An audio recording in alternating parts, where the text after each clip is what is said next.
السلام علیکم dear viewers, آج ہم ڈسکس کریں گے ہیماٹالوجی پارٹ 3 پیراپرل سمیئر ایگزامینیشن میں ایک کویشچن پوچھا گیا تھا کہ رولیکس فارمیشن کی کازز کیا ہے، رولیکس فارمیشن کیا ہے. تو اس لیکچر میں ہم رولیکس فارمیشن، اس کی ڈیفینیشن، کازز، پیتھوفیزیالوجی اور difference between agglutination and rouleaux formation.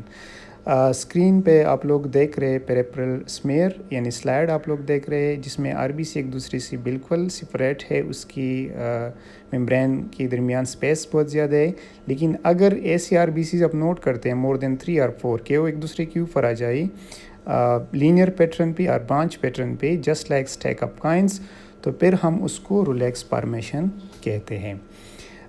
یہاں پہ اسکرین پہ آپ لوگ دیکھ رہے ہیں کہ آر بی سیز کی جو ممبرین ہے تو اس میں اس کے درمیان سپیس زیادہ ہے، تو یہ نارمل ہے. لیکن یہ کیوں اس طرح ہوتے ہیں، ایک دوسرے سے سپریٹ کیوں ہوتے ہیں نارملی؟ کیونکہ آر بی سی کی ممبرین پہ نگیٹیولی چارج ہوتے ہیں، اور جو پلازما ہے یا جو انوائرمنٹل اس کی ارد گرد جو فلوئڈ ہوتے ہیں اس میں پروٹین ہوتے ہیں، کیٹائن، تو یہ زیٹا پوٹینشیل فورس کریٹ کرتے ہیں اور یہ ایک دوسرے نارملی ایک دوسرے کو ریفل کرتے ہیں.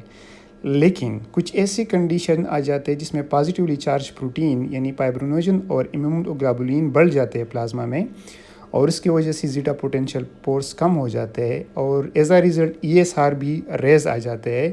تو پھر ہم اس کو رولیکس فارمیشن کنسیڈر کرتے ہیں. اور یہ کیوں ہو جاتے ہیں اس طرح؟ تو یہ ڈیزیز کی وجہ سے ہو سکتے ہیں. کچھ ایسی ڈیزیز ہے جس میں یہ رولیکس فارمیشن آنا سٹارٹ ہو جاتا ہے، فائبرینوجن اور البیومن بڑھ جاتے ہیں پلازما میں.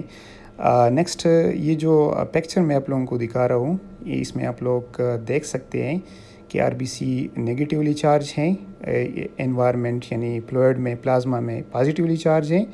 تو جو کنڈیشن ہے اس میں یہ پلازما پروٹین بڑھ جاتے ہیں اور زیٹا پوٹینشیل کم ہو جاتے، تو پھر آر بی سی اس طرح اسٹیک ہو جاتے ہیں، رولیکس فارمیشن آنا سٹارٹ ہو جاتے ہیں. تو رولیکس فارمیشن میں بیسیکلی البیومن اور گلوبولین کی جو ریشو ہے وہ بڑھ جاتے ہیں پلازما میں.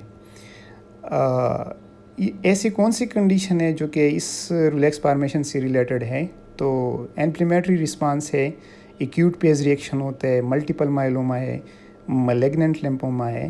یہ ایسی کنڈیشن ہے جس میں پیراپرل سمیئر میں آپ لوگ نوٹ کرتے ہیں رولیکس فارمیشن. اور اس طرح اور بھی بہت سارے ڈیزیز ہوتے ہیں جس میں رولیکس فارمیشن ہوتے ہیں. لیکن موسٹلی اگر زیادہ رولیکس فارمیشن ہے تو ہم اس کو کنسیڈر کرتے ہیں ملٹیپل مائلوما. پھر ہم اس سے اور بھی جو فیکٹر ہے وہ کوریلیٹ کرتے ہیں اور اس کی کوریلیشن کی بیس پہ ہم رزلٹ پہ پہنچ جاتے ہیں، کنکلوژن ہم لیتے ہیں کہ کیا ریزن ہو سکتے ہیں، کیا کازز ہو سکتے ہیں اس رولیکس فارمیشن کی. لیکن یاد رکھیے اس کے ساتھ ساتھ ای ایس آر بھی ریز ہوگا، اور سی آر پی جو سی ری ایکٹیو پروٹین ہے وہ بھی ریز ہو سکتے ہیں. تو نیکسٹ میں آپ لوگوں نے ڈفرینشیٹ کرنا ہوتا ہے کہ آٹو ایگلوٹینیشن کیا ہے اور رولیکس فارمیشن کیا ہے. یاد رکھیے موسٹلی ان ایکسپیرینس لیبارٹری ورکر جو ہیماٹالوجسٹ ہوتے ہیں وہ آٹو ایگلوٹینیشن کو بھی as a Rolex formation consider, حالانکہ یہ دونوں ڈفرینٹ چیزیں ہیں. تو اس پوائنٹ پہ آپ لوگوں نے فوکس کرنا ہوتا ہے کہ اگر ہم موسٹلی ایسے جو پوسٹ ٹرانسفیوژن سیمپل ہوتے ہیں یا کولڈ ایگلوٹینین کے ذریعے یا آئی جی جی سینسٹائزیشن کی وجہ سے جو ایگلوٹینیشن ہوتے ہیں جو ہم پیراپرل سمیئر میں نوٹ کرتے ہیں اس کو ہم as a Rolex formation report نہ کریں. تو موسٹلی آپ لوگوں نے اگر رولیکس فارمیشن رپورٹ کرنا ہوتا ہے تو 10 سمیئر میں آپ لوگ رپورٹ کریں گے. ٹیکس سمیئر میں ویسی وہ فالس پازیٹیو رپورٹ ہو جاتے ہیں. تو اس پوائنٹ پہ آپ لوگوں نے اسپیشلی فوکس کرنا ہوتا ہے کہ آپ لوگ فالس پازیٹیو رپورٹ نہ کریں، کیونکہ ایگلوٹینیشن ہم کنسیڈر کرتے ہیں موسٹلی ان ایکسپیرینس ورکر کنسیڈر کرتے ہیں کہ یہ رولیکس فارمیشن ہے، تو پھر وہ کنفیوژن بڑھا دیتے ہیں.